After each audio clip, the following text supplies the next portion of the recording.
a woman from Bulgaria. This country has just she's here tonight. Her name is Mira Kelly. And she brought with her something off of the internet about a near-death experience. About a woman in Hong Kong whose name is Anita Moorjani. She's an author, a Hay House author now. And she's written a book, a powerful book. And I read this story about Anita. And it seems that on the 2nd of February, in the year 2006, this woman was wheeled into a hospital in Hong Kong. She had been sick for 5 years. Her organs had all shut down. Her family was gathered at the emergency room. Her husband, who is here tonight, I'm honored to have met, a beautiful man named Danny. And the doctors had told her family and her husband that these were her last hours. She was down to 86 or 88 pounds. Anita emerged from her coma, some 30 hours in a coma. And she has a story to tell that is so compelling. And she's here from Hong Kong to share with you some of the lessons that she learned while she was in this comatose state and what she came back to teach us. She's one of the most beautiful human beings I've ever been privileged to know and honored to support and write a foreword for her book. And she's here with us today, and I'd love you to meet her. Anita Moorjani, please, come on.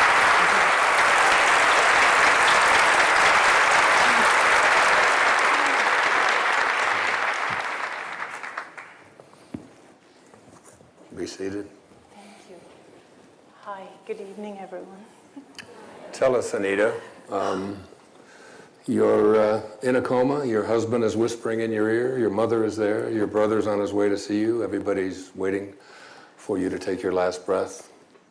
What were you observing, and what did you learn, and what did you come back to teach us? Wow, there's so much there. Even though I was in a coma, I was actually aware of everything that was happening around me.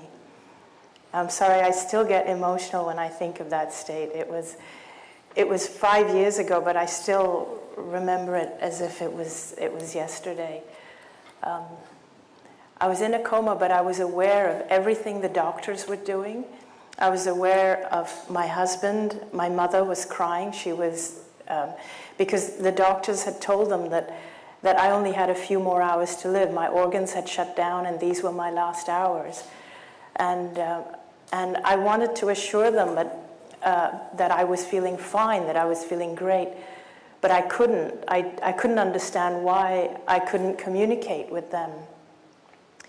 And each time it felt as though I was getting involved in the drama, and my emotions were being pulled towards feeling for my mother and my brother. At the same time, it was as though I was being pulled away.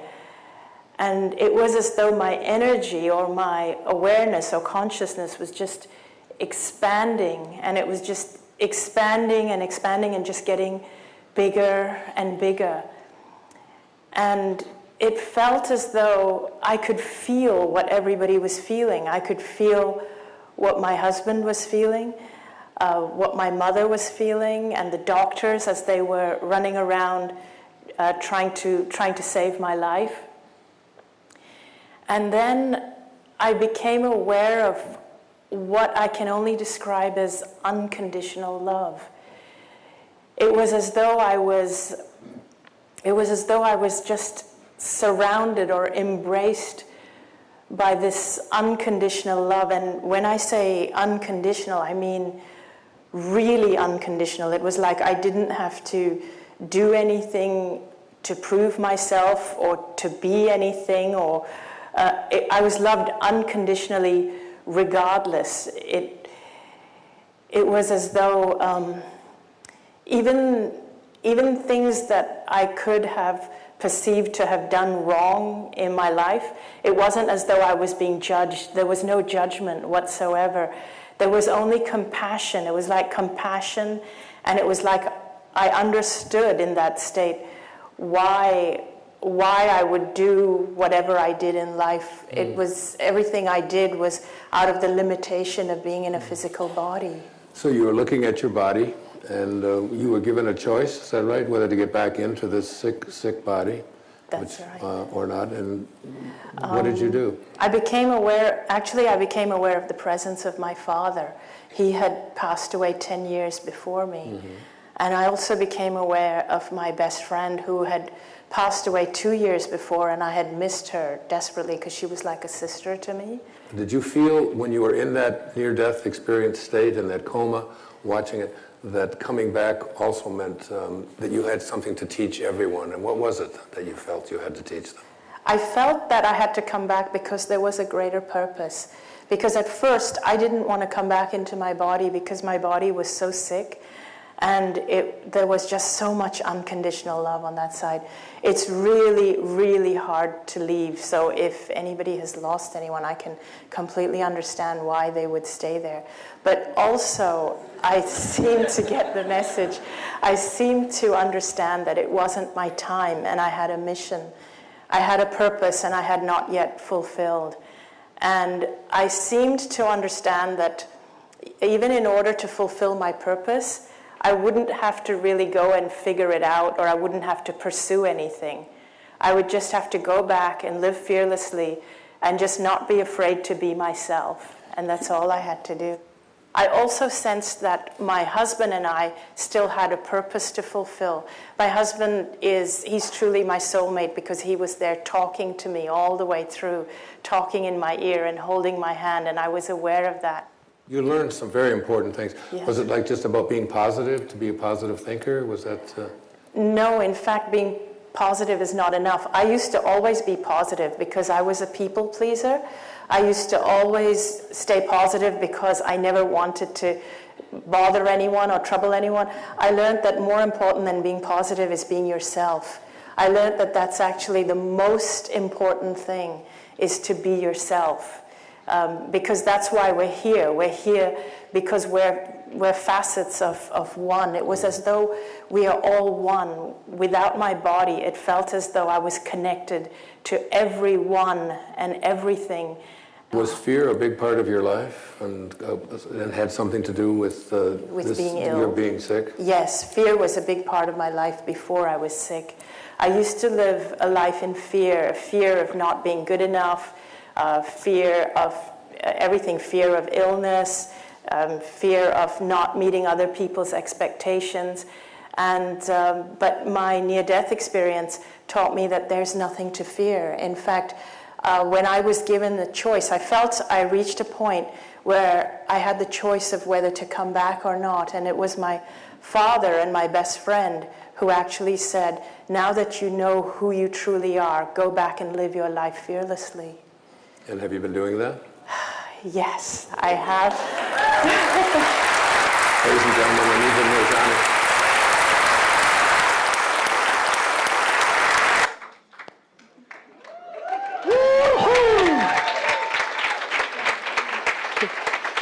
Well, incredible. That, to me, speaks so many words. Hello, welcome to the Conscious Life Expo. You're in Los Angeles, California. It is 6 p.m., that's Earth time. How are you? So wonderful to have such words of wisdom that can lift us up, hopefully, here to a place of love, hope, and wonder. Yes. Anita Moorjani, of course, the international best-selling author of Dying to Be Me, and also the new books, Sensitive is the New Strong. She's deeply compassionate to perhaps give us tools that will discern sort of the misinformation and the disinformation about how we feel about death, but more importantly, the inspiration to live a life truly fulfilled. Please welcome the absolutely delightful Miss Anita Moorjani. Thank you.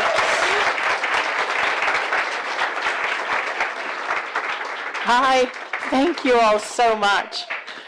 Thank you for being here, and yeah, it's amazing to see you all. This festival has been amazing today. I've really had a lot of fun, and I appreciate you all coming to my little event here. So how many of you here have never heard me speak before? Wow, look around, there's quite a lot of you. And how many of you have heard me speak before in live? And how many of you have read my books, seen my videos? Okay, that's good, most of you. So now that you know my backstory, I did practically die from end-stage cancer. Coming back, the near-death experience, it changed my view of life. And that's really what I wanted to talk to you about today. The reason why I wanted to have that little video played is so that in a capsule, in a synopsis, you will know what informs my thinking. You will know that what drives me today is what happened to me in the near-death experience. And what I want to share today are the lessons that I've learned. Because the reason I share my story is because if I knew then what I know now, if I knew years ago when I was young what I know now since the near-death experience, I would not have got sick. I would not have got sick. And so that's the driving force. That's why I share my story. That's why I've made it my mission, because I believe, actually, not just think, but I believe, and what is truth except truth is what we believe. And I believe that everybody needs to know this. Everybody needs to know this. But a lot of people in the world are not ready for it, because we live in a paradigm that is very, very entrenched in one way of thinking. But the way that we have been entrenched and conditioned, and the dominant belief system that we are immersed in, or marinated in, as I like to call it, it doesn't work for many of us. So how many of you know what it means to be an empath? Great. How many of you relate to being an empath? Almost all of you. Now, how many of you don't know what an empath is? Just a few, but most of you do. How many of you consider yourself highly sensitive? Great. How many of you consider yourself pretty intuitive? Okay, so chances are if you're intuitive and you're highly sensitive, you're pretty close to being an empath. So what is an empath? So here's one of the things I realized shortly after coming out of the coma and my body healing, and after a few years of dealing with the world again. You see, here's the trick. You may learn all these things and you have this great awakening, but then you have to actually go back out and live in this world. And that's the challenge. It's like you guys have this 3-day weekend of being immersed in all these other speakers we've had, these amazing speakers, and you're immersed in all of this. But then what about next week when you go back to work and you go back to your other lives? So the problem is that out in the world, people are going to make you feel that that is reality. And that all of this stuff we do here, this is just woo-woo. And, people how many of you deal with that, where people make you feel all this stuff is just woo-woo? Yes. So what if I told you that actually this is reality, what we're talking about here, this is reality. And that stuff that the people out there call reality is actually the illusion. And so the idea is to break through that illusion and see through that illusion. And that's what happens in a near-death experience. You see through it. But it can get really lonely when you come back, and that's why I say coming back is the challenge. And it can get really lonely because nobody thinks the way you do until you connect with the right people. But if you go back to your old life, you go back to your old job and your old community and all the people you used to know, and they don't get you anymore, then that's when it can become pretty lonely. And so I remember that when I tried to integrate back into my old life, I knew I could not go back to being the person I used to be, because that was the person that got cancer. That was the people pleaser. That was the person that never said no and allowed myself to get so worn down and for my batteries to drain to the point where I got sick. And when I got sick, it wasn't even sickness, like it wasn't even cancer that healed me from my affliction of being a people pleaser and always worrying about everyone else, because I always put myself last. It wasn't cancer that made me learn my lesson. It was death. So this is why it's so important for me to share my message, because I don't want you to realize the truth after you die. Because even when I was sick, when people were helping me and helping to take care of me, I was still more worried about them than me. I was still feeling like, oh no, I don't want you to take your time. Does anyone relate to that? Yes. And the other thing is that before I got sick, my best friend got sick. She got cancer. And I was there for her, and I would feel guilty if I did anything for myself. I would feel guilty if I took care of myself or did anything for myself because she was sick, and I felt I had to be helping her and serving her and having her feel better.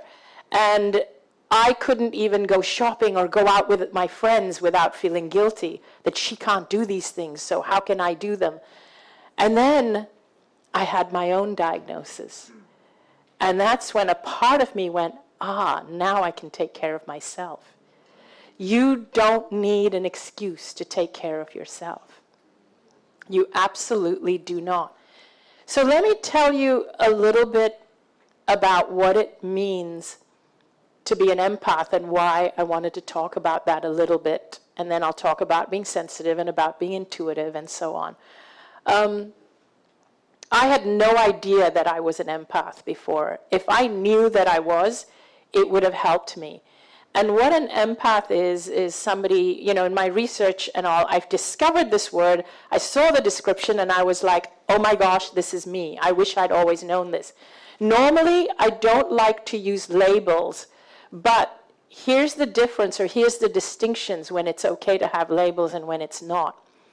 When a label limits you, or it limits a disease, or it puts a label and makes you feel fearful of a disease, like diseases all have labels, and then we think, oh my God, I've got this disease, and that's so serious. It limits you and it puts you into fear. Or if somebody labels you and it limits who you are, that's a label. But when you discover something about yourself where you're like, oh wow, I wish I knew this, where you feel it's just expanded you, it's just helped you to explain who you are, then it's not a label. Because so the question is whether this so-called label, is it actually reducing you and limiting you, or is it expanding you and helping you understand who you are so you can work with who you are and go out and still be all that you can be? So this is why, for me, discovering I was an empath really opened my eyes that, oh my gosh, it's a thing. There are people who are empaths. And so 2 things I want to say here. I want to explain what an empath is for those who aren't sure. And I also want to say that at that time, even though that there was information on what an empath is, and this information was starting to come out, it was a new term, there were no tools on how to navigate life as an empath. None. And that's why I went on this mission and started writing the book Sensitive is the New Strong and started speaking about it more and more, because I knew that if I had these tools, I would never have got sick in the first place. So, what is an empath? An empath is somebody who is really sensitive, but not just are you sensitive and are you intuitive, but you also feel what everyone else is feeling viscerally in your own body. So when you see somebody getting hurt, when you see somebody literally maybe you're watching a surgery or something on TV, or somebody getting shot or something, you literally go, ooh, you can actually feel it. Does anyone relate to that? Yep, look around, keep your hands up, like straight up. A lot of you, okay. So that's what an empath is. You take it on in your own body. What we haven't realized is when you are made this way, and you do this day after day, week after week, month after month, year after year, your body is actually taking a toll. You're actually taking on the pain and fear and physical pain of everyone else around you. And so just think about what that's doing to your body. And nobody ever told you that this is happening. And so I realized that that's what I had been doing. Like my best friend who had cancer, and everybody who was suffering, everybody who was serving or helping me when I was sick. It's like, no, I don't want you to feel bad. And so here are some of the things that empaths tend to do. Because we feel everybody's energy and we feel everybody's pain, we go out of our way to help them to alleviate that pain, because in order for us to feel good, they need to feel good. Does that make sense? Because we feel them, and so I need you to feel good so that I feel good because I can feel your energy. And so what happens is that we end up attracting a lot of people that who are attracted to us only because we're constantly the shoulder for people to cry on. We're constantly there helping people. Now, not everybody in the planet is like this, but empaths tend to think that everybody thinks like they do. They do, don't they? I know, you know what I'm talking about. Now, a lot of what I'm saying also applies to highly sensitive people. And also people who are highly intuitive are very sensitive. So in actuality, when you're an empath, it's also a gift, but you don't always realize it because you're stuck with all the feelings of other people. But when you are highly sensitive, or you're an empath, or you're highly intuitive, if you're an empath, you are highly intuitive. If you're highly sensitive, you are highly intuitive. And you can be highly intuitive without being an empath. So when you're highly intuitive and you're an empath and you're sensitive, what it means is that you are intuiting everything that's happening around you here in this physical world and the feelings of all the other people, but you're also intuiting everything from the other world. The world of our deceased loved ones, the world of our guides, or the intention of our soul, our higher self. You're basically in touch with both. But here's where we run into trouble as sensitive people, as intuits, as empaths. Here's where we run into trouble. We tend to listen to the voices or the feelings or the emotions of the physical world more than of that world, for several reasons. One is because the voices of this world, especially the angry voices and the fearful voices, are louder than the voices of that world. So we tend to get sucked in to the energies of this world, and that's how we get our energy drained out of us. And the second thing that we do is we tend to we actually tend to be conditioned. We have been conditioned to believe that if we tune in too much to the other world, that we're flaky and that we're woo-woo. And so we repress that. So for these two reasons, we can lose touch with the other world or forget that we're connected with the other world. But in actuality, every single one of us is connected with the other world. We never lose touch with the other world. Every single one of us is connected. But because of the way that our paradigm is structured, we believe that we're not connected with the other world, or we forget we're connected with the other world. Makes sense so far? Yes. Okay, let's go to the first slide. So, not everybody on the planet is an empath. So I'll explain this slide in a moment. So not everybody on the planet is an empath, but most people who come to my speeches, my talks, who read my books, who come to events like Conscious Life Expo, most people who are interested in otherworldly things, who are interested in helping the planet, who are interested in having a mission that serves the world, you are all either highly sensitive or an empath. Would you kind of agree to that? So here you're in a room full of people who we all relate to each other. So when I have an event or when I speak at an event and I say, how many of you are sensitive or intuitive or an empath? Every single person will raise their hand. Even if 90% are empaths, 100% of them are either sensitive or intuitive. So because these kinds of events attract people like you. But out in the real world, you're a minority. Do you notice that? Yes. You do, right? You're an absolute minority. Yes.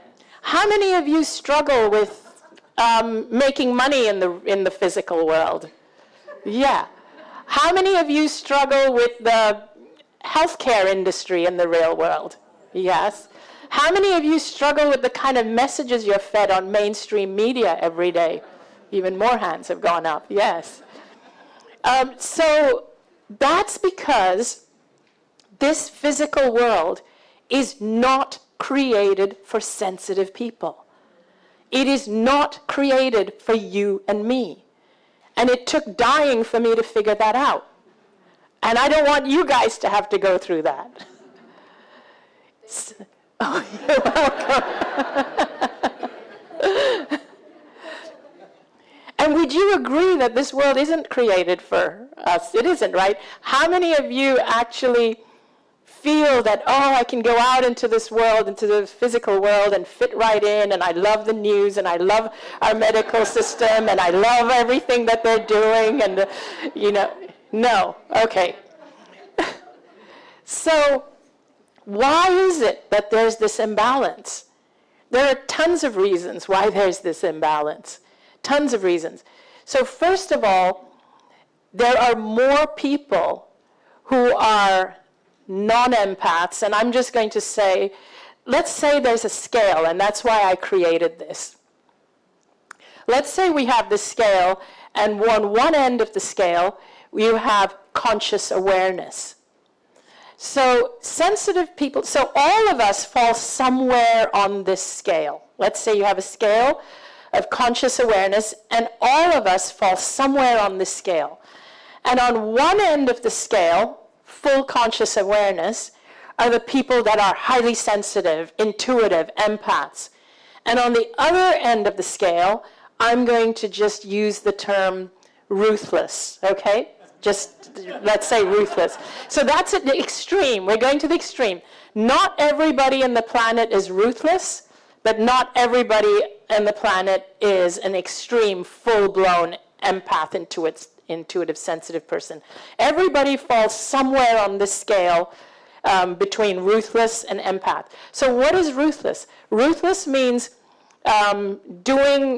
basically going after what you want, not for the highest good, not for the people around you, but usually I would say, I would put on the ruthless scale, is that the main objective of everything that a ruthless person does is for power and money. That's their goal, power and money.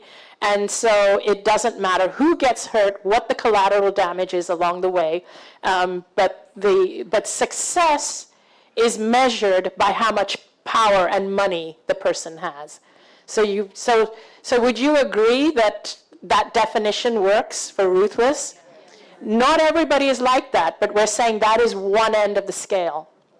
At the other end of the scale, you have the full-blown empaths who put everybody before themselves, who can't, who feel selfish making money if there is even one person suffering in the world. Anyone know people like that? Any of you are people like that? I'm sure. So you have that other end of the scale where they put everybody's well-being, everybody's needs ahead of their own. And so you understand what I mean now by this scale, right? So we all fall somewhere on this scale. So what happens, though, is that the people on the ruthless end of the scale are the ones, again, not everybody is at the extreme end, but let's say there's even a halfway point. So it's like a bell curve. There are a few people on one end of the scale and a few people on the other end of the scale. And so everybody is dotted along the scale. But when you take all the people that are, let's say, past the halfway point towards the ruthless end of the scale, the problem is their voices are louder. And that's where the issue starts. Their voices are louder, and here's the other issue. We look at people like them, and here's what we do. We admire them. We look up to them. We don't actually chastise them. We don't say, oh my gosh, you don't want to be like that. No. We revere them. Have you noticed that? We make them into presidents. We really do. We put them in leadership roles. So if you really want to see the world change, we need to start admiring and revering people who are on the other end of the empath scale. And we need to start voting for people like that to be in leadership roles. And so one of the things that's wrong with even with the way that our perception of people is that how do we describe what it means to be strong? And how do we describe what it means to be weak? Don't we say sensitive people are weak? Don't we say that people who have too much empathy are weak? But what is lacking in the world right now? Empathy. Yes. So who's going to want to be empathetic or sensitive when it's seen as a weakness? So the first thing we have to do is we have to redefine what it means to be strong if we want to change the world. Our medical systems, our spiritual system, even our spiritual system, I'll get into that in a few minutes, but all of it needs to be changed. None of it works for empaths. So here's something that I've noticed, is that a lot of spiritual teachings tell you the ego is bad. Have you noticed that? Okay. So what I want to tell you is that if you're an empath or a sensitive person, the ego is your best friend. It's your absolute best friend. And so I'm going to flip this for you, and a lot of people push back, but I'm going to explain to you why. The reason is, you see, all the things that are wrong in this world right now, all the things we don't like in this world, it's because we all feel that a lot of things have been created by self-serving people, and these people have big egos, right? And that's why we say ego is bad. And then you have the people, like everybody in this room, because you listen to spiritual teachers, and so you repress your ego, and you dim your light, and you silence your voice because you say, oh, it's egotistical for me to be out there saying things, doing things, taking care of myself. I can't earn any money because it's too egotistical and too ruthless if I make money and deprive other people. So here's the thing. You go to all these spiritual teachers to hear that. Who goes to listen to spiritual teachers? Do the ruthless people go and listen to spiritual teachers? No. Who are the people that actually need to hear that message that ego is bad? The people that are not there. Yes, the people that are not there. Who are the people that actually need to strengthen their ego so that their voices can be louder? The empaths, the sensitive people. So sensitive people and empaths need a different spiritual message. Very different. The spiritual messages that you are hearing and that you're being conditioned to believe in do not apply to you. So, does that make sense? So if I was a spiritual teacher or a spiritual guru, I would be telling you the opposite. I would also be telling you that I am not your guru. You are your own guru. I don't want you to believe in me. I want you to believe in yourself. That's what I would be telling you. And I would say, embrace your ego so you can be who you are, because the world needs more people like you to have louder voices. So, thank you. So thank you. When I was growing up, I was taught it was bad to have an ego, that it's selfish to love yourself, and all of these things. So I repressed my ego completely. And so I repressed my ego, so I had no voice. But at the same time, I didn't know this at the time, but I was a full-blown empath and sensitive person. So what happens, the reason I created this chart, is that if you have absolutely no ego, which means you don't take care of yourself, you don't do anything for yourself, you think it's selfish, but all you do is serve other people and feel for other people, that makes you a doormat. And that's what I was. And so you have right here, at this point, this corner, is the people who have no ego, but you have full conscious awareness. Full conscious awareness to me means being aware of everybody's needs. But no ego means being unaware of your own needs. Full conscious awareness and having full ego means being aware of everybody else's needs, but also being aware of your own needs. Because what is ego except to be aware of your own individuality? That's what it is. It's being aware of your individuality, who you are, what your needs are. Now, here's what it means to be egotistical, which is what we see happening a lot in the world out there. It's having a full 10 out of 10 ego, but no conscious awareness. Then what happens is you're not aware of everyone else's needs or anyone else's needs. You are just full on, all you care is about yourself and you having the power and you going after what you want, even to the detriment of other people. That's egotistical. And when you have 10 out of 10 on both, you have a consciously aware leader. When you have a 10 ego and 0 conscious awareness, you have an egotistical leader. When you have a 10 on, when you have a 1 on conscious awareness, in other words, you have no conscious awareness of anyone around you, but you also have no ego, you become what I call an apathetic follower. In other words, whoever is the leader, you will follow them. And a lot of people fall into this category. They might not be an absolute 0 on both ends of the scales, but there are a lot of people who, if the leader is a consciously aware, empathic leader, these followers will follow them and emulate them. If the leader is a ruthless, unconsciously aware, egotistical leader, these followers will follow them.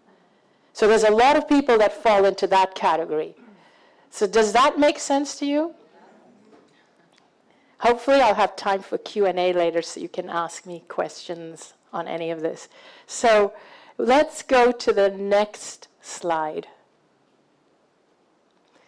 So one of the things that I realized was that our medical system is not created for empaths. Who would agree with that? Yeah, take a look around. How many? It's not created for sensitive people or empaths. And I realized that because when I was in that NDE state, when I was in the near-death state, I could see the trajectory of my life. I understood why I had got cancer. I understood how it was that I was lying in bed, dying in that hospital bed that day. I understood everything that led up to that point. And I understood that cancer and any illness like that is not something that just happens to you.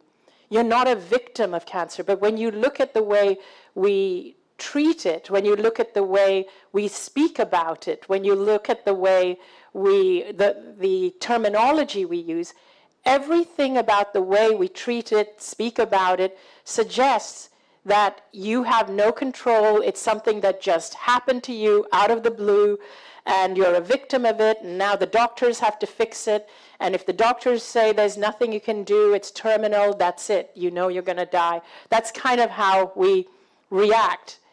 Actually, that's not true. And that's what I realized, that it's not true. First of all, people who are sensitive, if you're sensitive, if you're, or if you're an empath, you actually are very, very sensitive to your emotions and your purpose and the reason why you're here.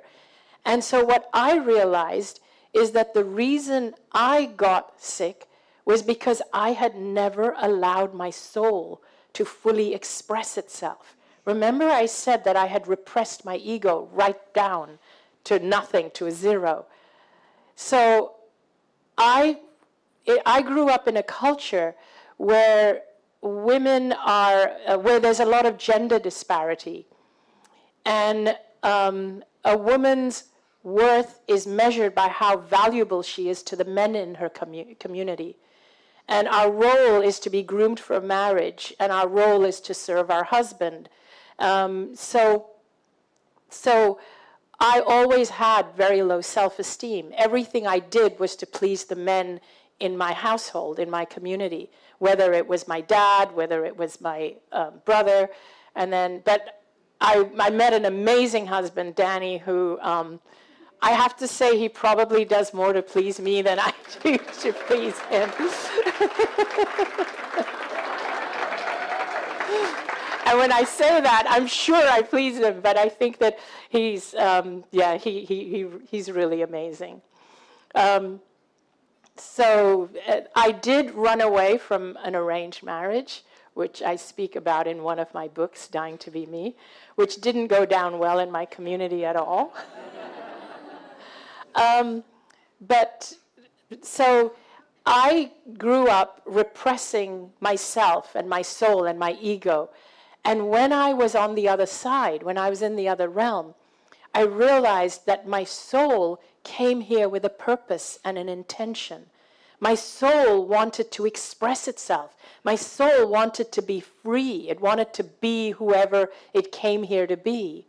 And what I also understood is that all of us, every single one of us, our souls are part of source energy. We can call it source, we can call it God, we can call it the universe, whatever we want. But the universe, or God, or source, expresses itself through each of us, through our physical bodies. And I had denied God from expressing itself or herself through me. When we repress ourselves, when we repress who we are denying God from expressing itself through us. And it was only when I was on the other side did I realize that what right do I have from denying God from expressing itself through me? And for me, that's when I learned, wow, that's what it means to love myself. To love myself means the realization that I am an expression of God. I had always been brought up to be of service to other people. That I was taught it was better to give than to receive, to always be of service and ask, how may I serve? All that is great. It's fantastic to be that way inclined. But a couple of things I want to say to that. One is, if you are an empath, and if you are someone who's sensitive, who feels the emotions of everyone else, you do that anyway. You don't need to be told. It's part of who you are. It's just a part of your DNA is to serve. It's why you're here. Like, no matter how much you have, when you make more, when you do more, when you have more, your mind always goes to, how can I help others? How can I help others? That's who you are. You don't need to be told that.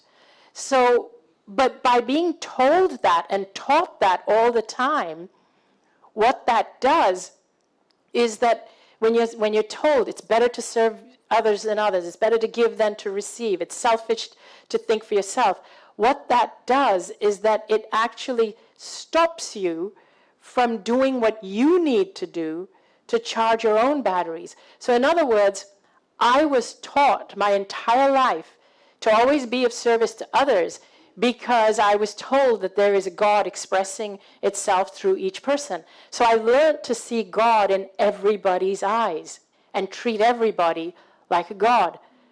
But I never learned to see God in my own eyes. And that's what I want to remind all of you, to see God in your own eyes. And when you look in the mirror every day, remind yourself that you too are an expression of God, here to express yourself or to express God through you. And that was what I learned. So, having learned that, I realized that all my so-called medical ailments, terminal disease, and all of it was as a result of a repressed soul. And so I started to realize that pharmaceuticals alone will not heal diseases like this. We need to go deeper. We need to look at what's going on with people. And this is why I always say the medical industry, they're so focused on the physical. They're so focused on pharmaceuticals and only looking for solutions that are pharmaceutical-based that they'll never get to the bottom of it. And I don't know if you've noticed that the more we focus on eradicating cancer, the more cancer we're seeing in the world. And so that's why I always say that it's time to focus on increasing wellness. People don't know what it means. What does wellness mean? What does it look like? How do you attain it? We don't teach that to people. All we do, and we did this the last 3 years, all through COVID, all we did is build up this fear of this disease that any of us could be struck by at any time without teaching people what it means to be healthy and well and to increase health within our own bodies. Nobody was teaching, nobody in mainstream anyway, was teaching that. So we seem to be really focused just on what I said this morning in the panel, if you were there, on the fear-based bubble, as opposed to the love-based bubble. So our sickness scare industry would need to be completely revamped if it was to actually make a difference and heal and help empaths and sensitive people among us. How many of you are afraid of going to hospitals and doctors? Quite a few, quite a lot. Yeah, some people say you just don't go, right? Yeah. So, if it were up to me, hospitals would look very, very different. They would be very welcoming. They would have music. They would be colorful. Yeah. You know, nobody in their, I appreciate what you're saying, but nobody in their right mind, no empath in their right mind would want to run for president.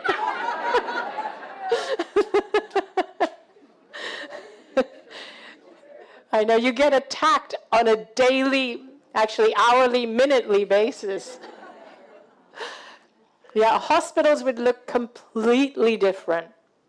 And you would have yoga, and you would have coaching, and you would have lots of different therapies and kinesiology and all kinds of stuff like that, meditation, and people would work with a counselor who would ask them questions like, does your life have passion? Does your life have meaning? Do you have people in your life you love or who love you?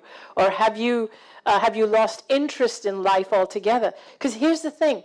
Our bodies develop illnesses for just a handful of reasons. An illness doesn't just happen in a vacuum. And I'm not necessarily talking about things that happen naturally when we're old age. And for me, old age, I'm thinking like maybe 100 or something. But I think soon maybe we'll be able to live beyond that. But what I'm talking is about premature diseases and chronic diseases. They don't happen in a vacuum. There's always stuff that leads up to it. And it's usually stuff that's been going on for years. And there's very few reasons. There are a couple of physical reasons, but most of the reasons are metaphysical reasons. And even those are the ones that are easy to work out if you are in a system that is invested in helping you work out the metaphysical reason. And let me just give you some examples of what I'm talking about. The physical reasons that you get sick could be toxic overload. And I'm saying very broadly, any kind, like either through ingesting bad quality foods and or substance and things like that, or breathing or inhaling things. So the physical reason one is maybe toxic overload of some kind. Physical reason two is physical trauma of some kind. It could be like a fall or something like that, or a repetitive trauma, and then sometimes infections develop. So those are kind of the physical reasons.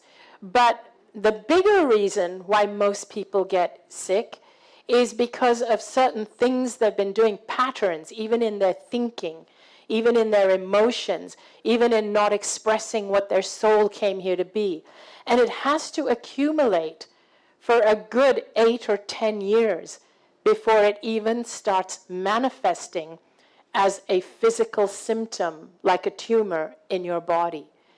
And even after it's manifested as a physical symptom, such as cancer, such as a tumor, you can reverse it. It's not as scary as doctors make it out to be. The reason why doctors are scared is because they have a very limited toolbox to deal with these diseases. Very limited. And in their toolbox, it may or may not work. But if you work at it from a different perspective, and you start to disentangle what the last 10 years of your life were about, you can actually reverse almost anything. And so what you need is a system, a healthcare system, a wellness system that helps you and supports you and is invested in helping you disentangle that and reversing it. So then, instead of being on an illness trajectory, you're on a wellness trajectory.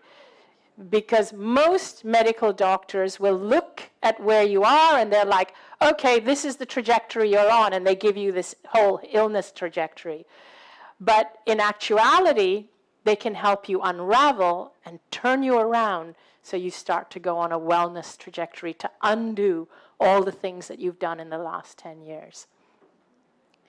So let's go to the next slide. So here we start to go into tools as empaths, as sensitive people, as intuits.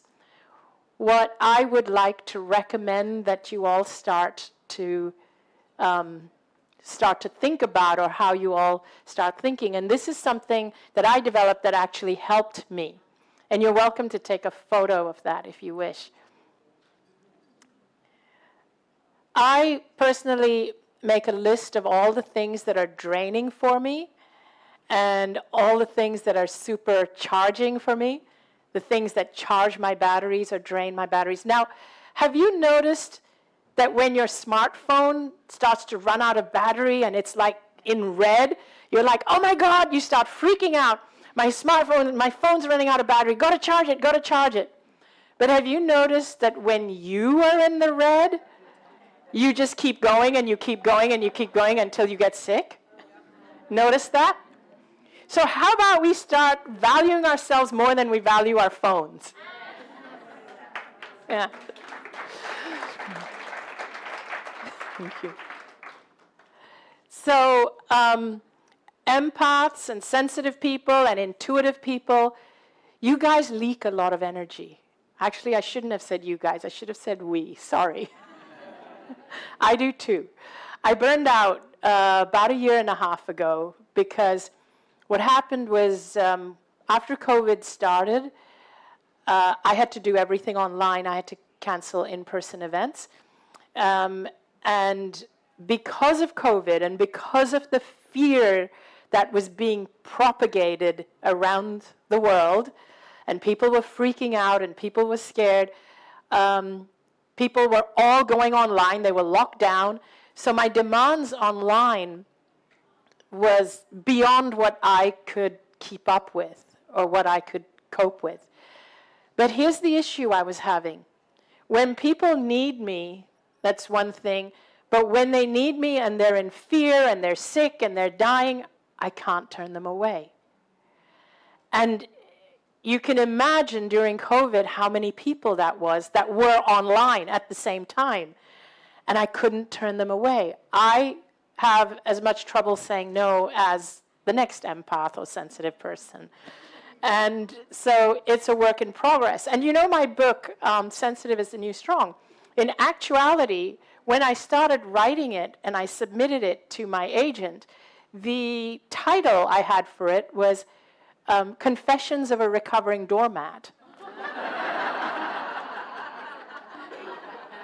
She rejected that title because she said, it's not a positive title.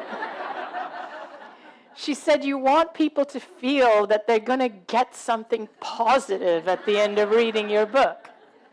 So I said, okay, that's fair enough. But the book is all about tools for empaths and sensitive people and how to actually stay strong while coping in this world that has not been created with us in mind. And so in order to cope in this world, one of the things that you have to do is you have to know that it's okay to say no.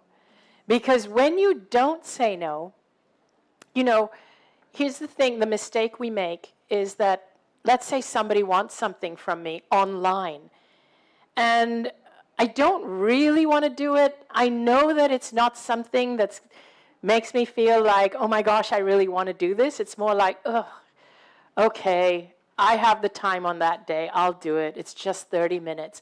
So can you relate to saying that? Okay, it's just 30 minutes. The thing is, we think that, okay, all I'm doing is giving them 30 minutes of my time. Let me not be so selfish. Let me give them 30 minutes of my time.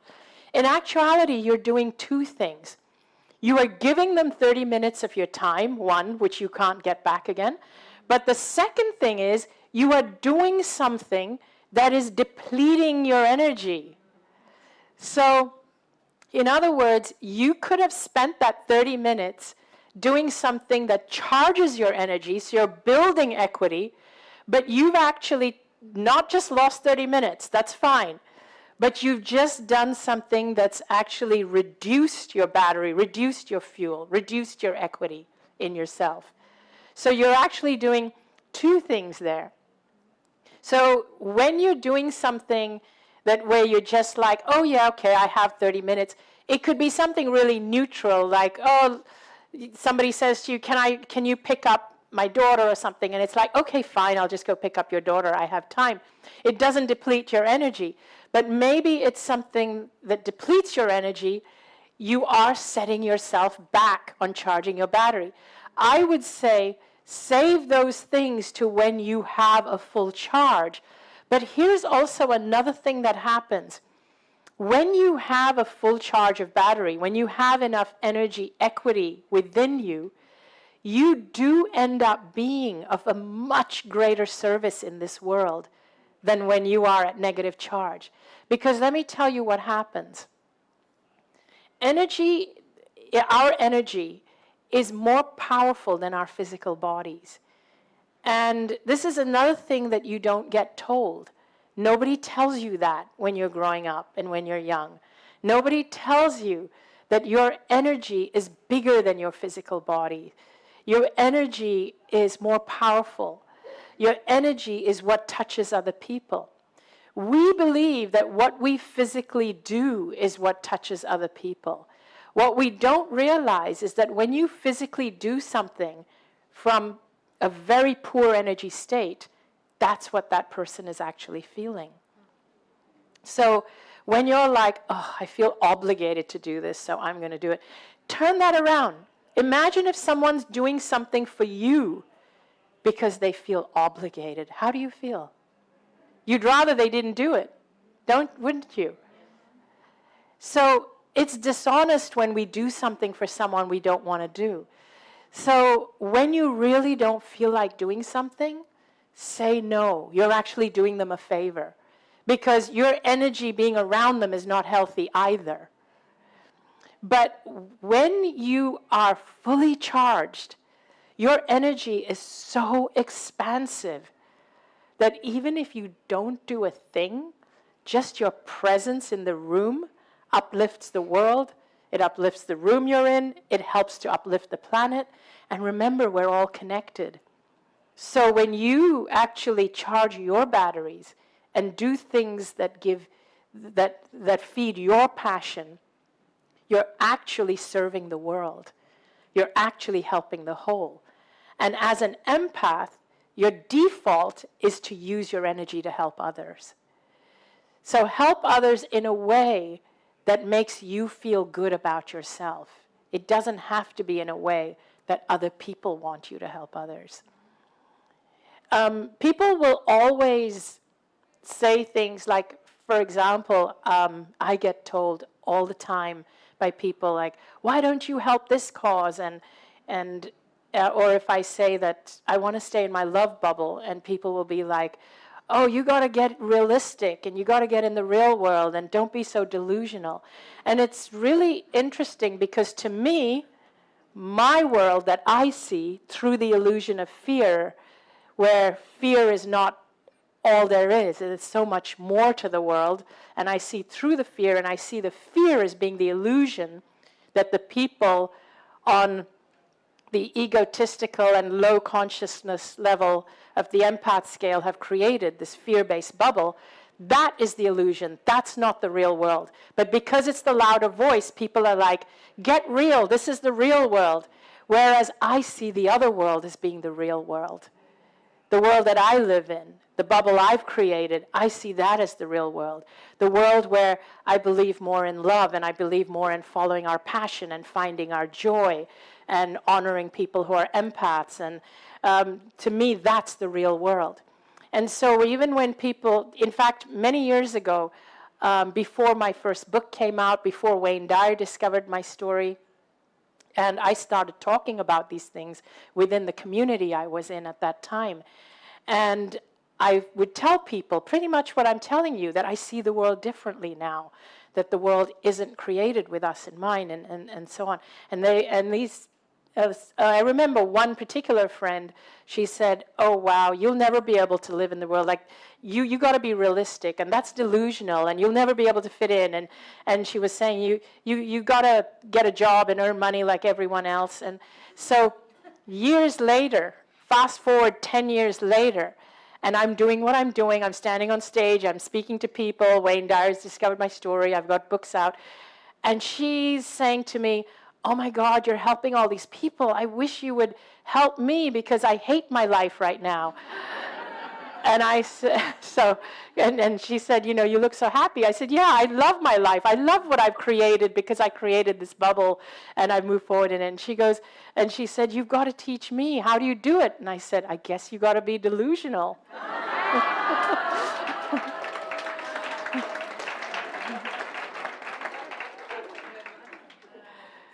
Let's go to the next slide.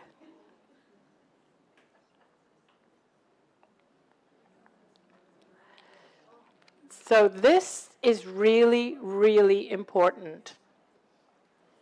People work really hard at spirituality, at vision boards, at at trying to manifest, or like whatever else that we do, and we work hard on ourselves. And why is it that it works for some people and not everybody? Because not all of us know that we are deserving and worthy of it. If you only knew how powerful you are, how deserving you are, how worthy you are, if you only knew that you are God in expression, then you would not need to work on any of those things. You would not need to constantly feel, oh, I need to work on myself, or I need to. So really, the quality of your life is determined by how much you value and love yourself, and how much you love and value your soul, and how much you allow your soul to be who it is and express itself through you. That's how the quality of your life is determined. It's really about that, to really allow your soul to be who it is. And it doesn't matter if you don't follow the crowd and it goes against the stream, because you're meant to. Not everybody is meant to be the same. You're not meant to be the same. I honestly believe that people who are sensitive and who are empaths are actually closer to being a soul. Like, in other words, we are less physical and more soul. The more intuitive and empathic you are, the more you are a soul and less physical. And in fact, the world needs you more. The world needs more of you. The world does not need someone who's going to actually just try and fit in and repress that and be like everyone else. You came here to try and tip the balance. And you came here to help change the world and to change the balance. And that's what I invite you to do. But the first thing is just know your worth. Just know your worth. And you can do that by even looking in the mirror and look straight into your own eyes and just tell yourself, I see you. I hear you. I promise to never hurt you or judge you. We are usually our own worst judges.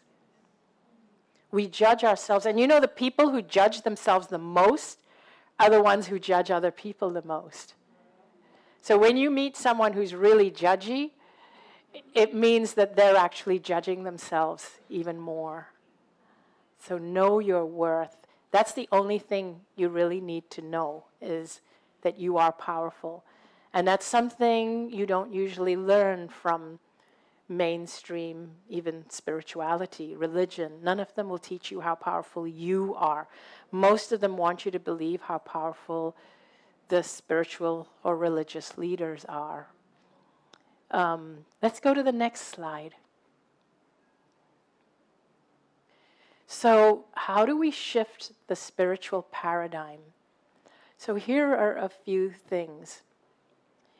Firstly, how many of you have been taught that we have to serve like our higher beings or God? We have to be afraid of them. How many of you have heard the term God-fearing and you grew up believing that? Or you have to fear the afterlife, fear your karma, fear anybody here that have been brought up that way? Yes. That's the conventional, traditional way where we fear the other side.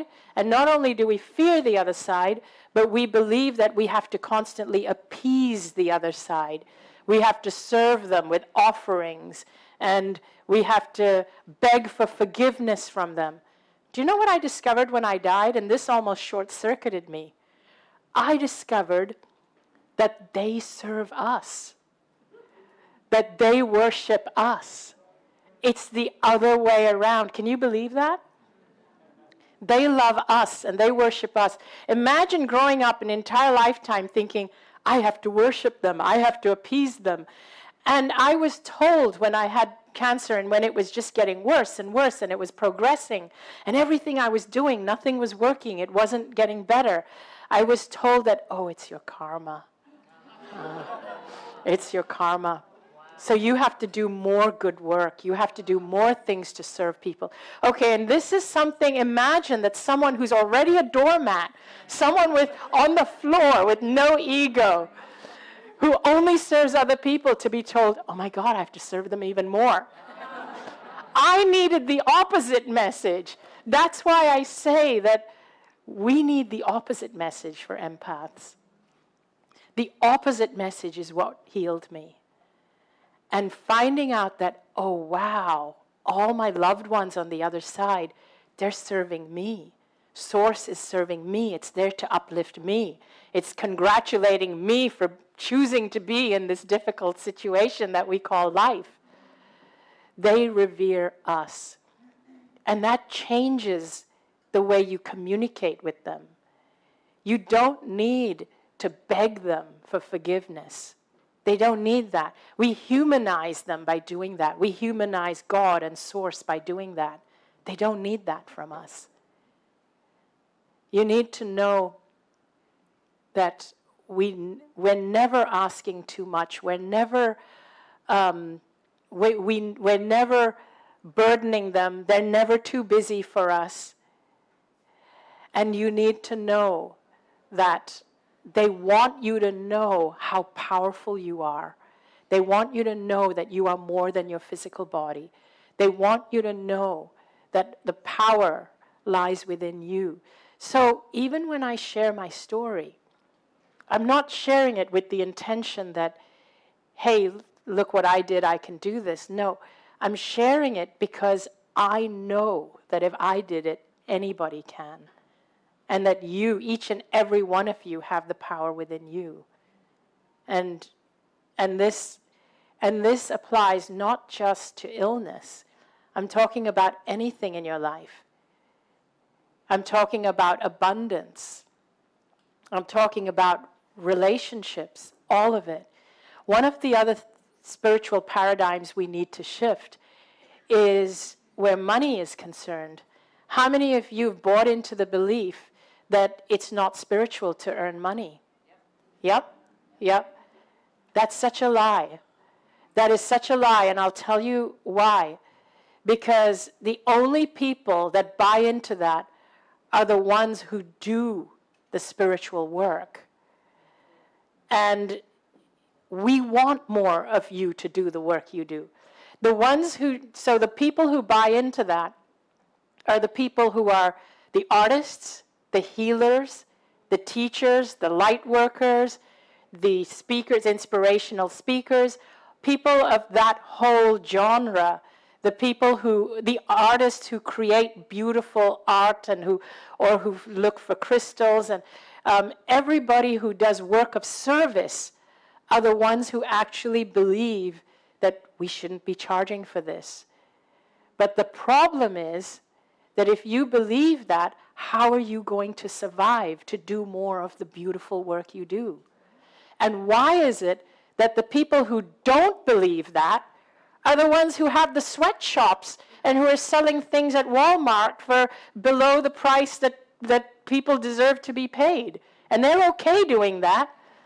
But the ones who are the empaths, the sensitive people who are consciously aware, who want to help the planet, those are the broken, destitute people. We need to shift that. We need to shift that, and you need to trust that when I make money, I know, because I know who I am, that the world is going to benefit. If I'm wealthy, the world will be wealthier for me being wealthy. And I want you to get that. I really want you to get that. That if you're wealthy, the world will be a better place for you being wealthier. Because you will probably use it for a good cause. But you deserve to feed yourself and live well yourself as well, because the world needs a light like you to keep doing what you're doing. So guilt has no place for empaths. And so when you hear these messages that it's not spiritual to make money, again, old paradigm, last century thinking. And the only people that go and listen to gurus that speak such messages are the sensitive people and the spiritual people.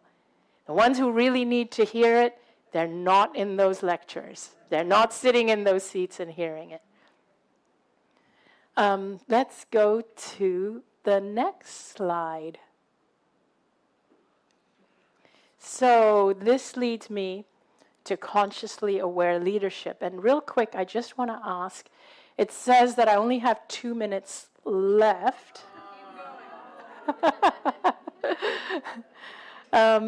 So I wanted to do a couple of Q&As, but I'm going to ask our, We can go a little bit over, just as long as it's, not too long. okay, I'll just, thank you. Thank you. So, consciously aware leadership, what do I mean by that? What I mean is that if we want to shift the paradigm, we actually need to have more consciously aware leaders in our world. How do we do that? We do that by supporting empaths in expanding their ego, number one, and in making money. Do not criticize a person who makes money from their art or from their healing or from any good work they're doing, any teaching, healing, spirituality, anything like that. I still get people saying to me, like, there's always a comment saying, how can you earn money from your books? It's like, but the money from the books goes to pay the printers and the distributors and so on. Or how can you earn money from your events? But then what about the people who are working at the events and selling the tickets and hosting the venues? So there are people that still have a problem when you do so-called spiritual work where there's money exchange. We need to change that and stop that, because if people who run spiritual businesses or creative business or artistic businesses or healing businesses are not allowed to make money, how are they going to keep doing what they're doing? Everybody will be forced to take a day job and go shopping at Walmart and support the sweatshops. So we really, really need to start shifting our mindset on these things, and we need to redefine strength, and we need to stop criticizing people who are empaths as being weak. We need to see that as a strength and a gift. So I want to remind you also, as an empath, always remember that when you are, not just empaths, but when you're sensitive and you're an empath, you are also closer to your soul. So what you can do is you can tune out the noise from this world and tune in to your higher self, to source, to your guides. You have the ability to do that. But sometimes you forget because the noises from this world can be really loud. So tune in, find your purpose, tune up your own ego, and make your voice count so we can tip that balance and have a more consciously aware leadership. Thank you very much for listening. And thank you. We're going to go into, I'd like to take a couple of questions, and what we'd like to do is, if you can keep the questions fairly concise and also, let's keep them concise and relevant to the topic. So we have a microphone there, so I would like you to just go up to the microphone and we'll take it one at a time. Hi. Hi. Okay, so we have this judgy voice, always judging ourselves. But empaths were supposed to have more ego. I thought the judgy voice was the ego. The judgy voice is the conditioning of the outside world. That's what it is. The judgy voice is your mind, and when you get quiet, you hear the voice of your soul. But now I would like you to reconfigure, and don't think of the judgy voice as the ego, but the judgy voice is the voice of fear. It's the voice of the physical world and the conditioning. Thank you for that question. And if anyone is interested, My books are available upstairs, and I'll be doing a book signing here if anyone would like their books signed. Thank you for being here, first off. Oh, thank It's such you. a pleasure. I have two questions for you, very short. Despite the fact that elected office is a very tough job, have you ever considered running for elected office? Oh my gosh. I haven't. I haven't, because it's a scary prospect when I see what they have to go through. I know Marianne Williamson personally, and I've seen her being attacked, and I give her credit for being able to deal with that. But thank you for the thought. I really appreciate it.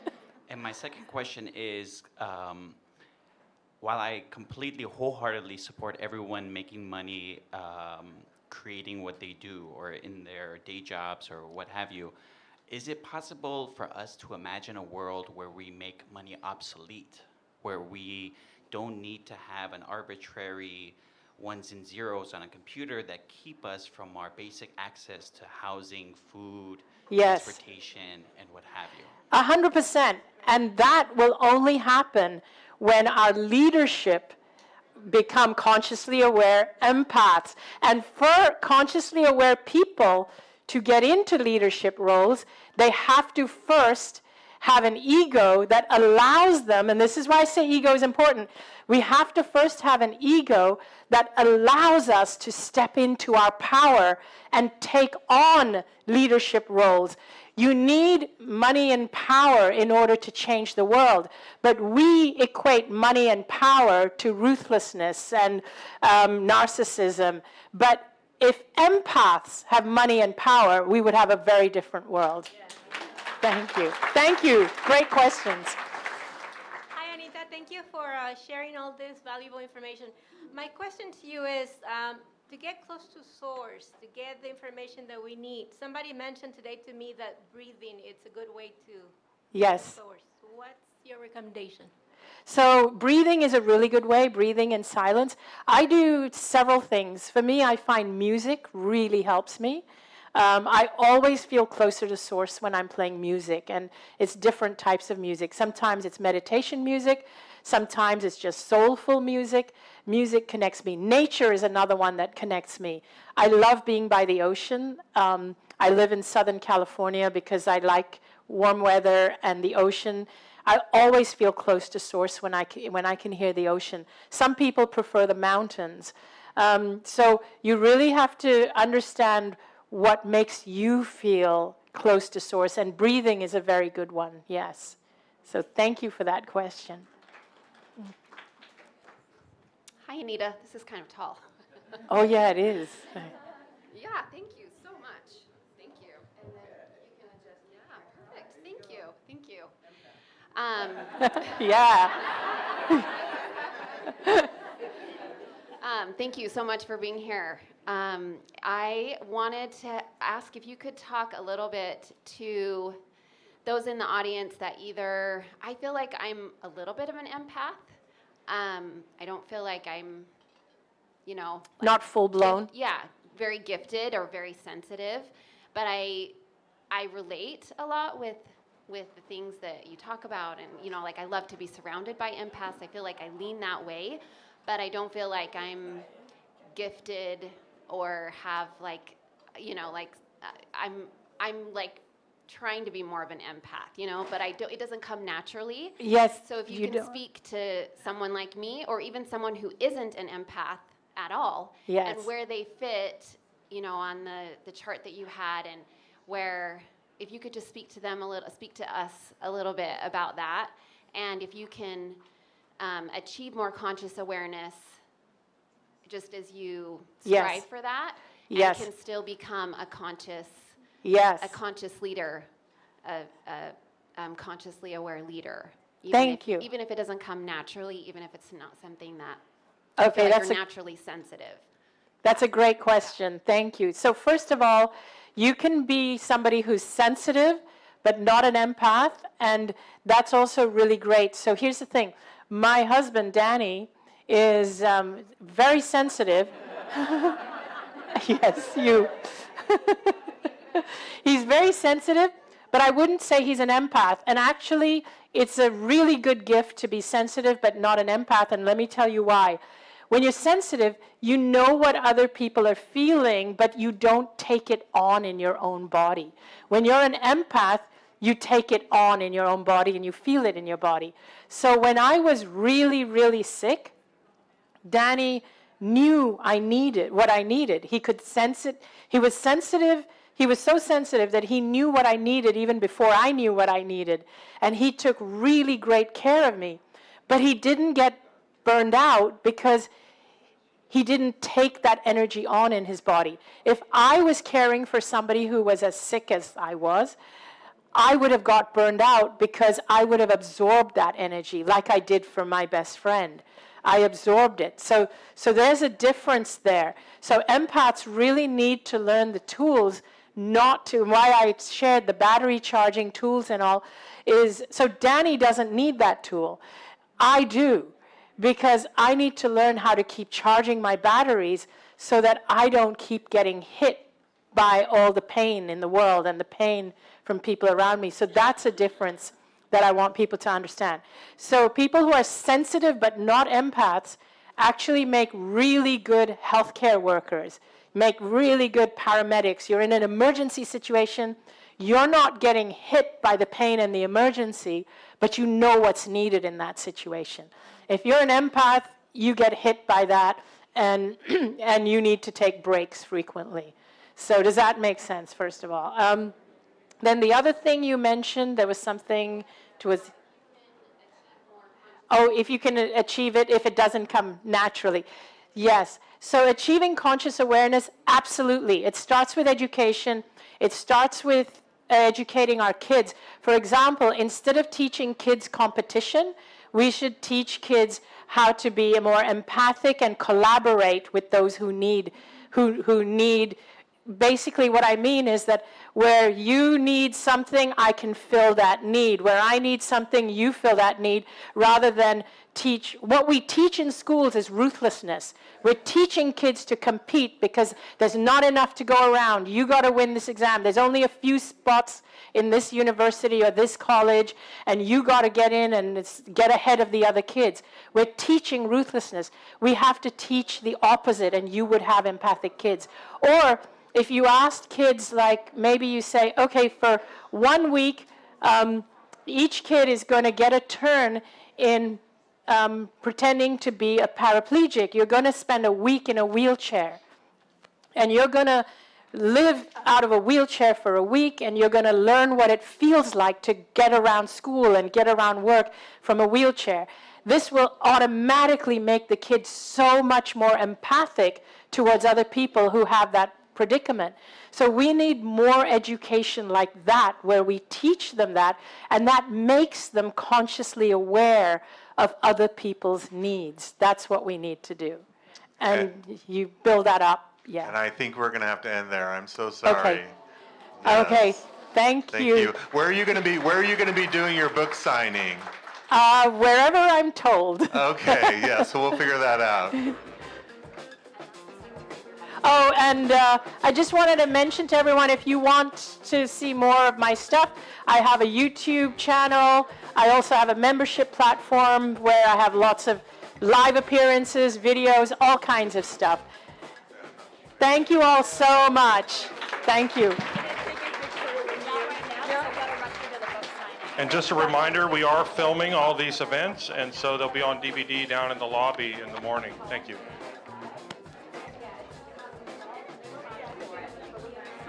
All right, everybody. Thank you so much. We do need You're to so clear out the welcome. room very quickly.